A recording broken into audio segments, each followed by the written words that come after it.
தமிழகத்தில் இருக்கும் அனைத்து கிராமப்புறங்களிலும் அந்தந்த ஊர்களுக்கு இன்று கோவில்கள் கட்டப்பட்டு வழிபாட்டு முறைகள் காலங்காலமாக நடந்து வருகின்றன. புதுக்கோட்டை மாவட்டங்களை பொறுத்தமட்டில் கள்ளர்களின் ஆளுமைக்கு உட்பட்ட நாடுகளில் ஊர்கோவில் திருவிழாக்களும் குல தெய்வ வழிபாடு முறைகளும் இன்று வரையும் நடந்து வருகின்றன. ஒவ்வொரு நாடுகளில் உள்ள ஊர்கோவில்களிலும் சரி, அந்த பகுதி மக்களின் குல தெய்வங்களும் சரி, வேறொரு இடத்தில் இருந்து தங்களின் வாழ்விடங்களுக்கு கொண்டு வரப்பட்ட தெய்வங்களாக தான் உள்ளன. தமிழர்களின் கடந்த கால வரலாற்றில் ஒரு இடத்தில் இருந்து மற்றொரு இடத்திற்கு சென்று வாழ்வியலை உருவாக்கிக் கொள்ளும் போது தங்களின் பண்பாடுகளையும் கலாச்சாரங்களையும் வழிபாட்டு முறைகளையும் எடுத்துச் செல்கின்றனர்.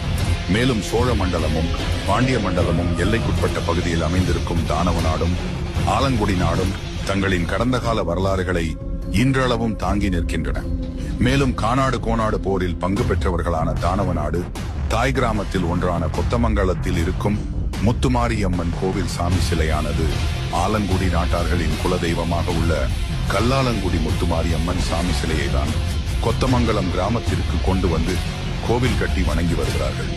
இரண்டு ஊர் கோவில்களின் கட்டிட வடிவமைப்பும் ஒரே மாதிரியாக தான் உள்ளன. ஊரு மகிழ்ந்திடணும், நாடு செலுத்திடணும், சாமிய கும்பிட்டுக்கோ பூமி விளையும் அப்போ. ஊரு மகிழ்ந்திடணும், நாடு செலுத்திடணும், சாமிய கும்பிட்டுக்கோ பூமி விளையும் அப்போ.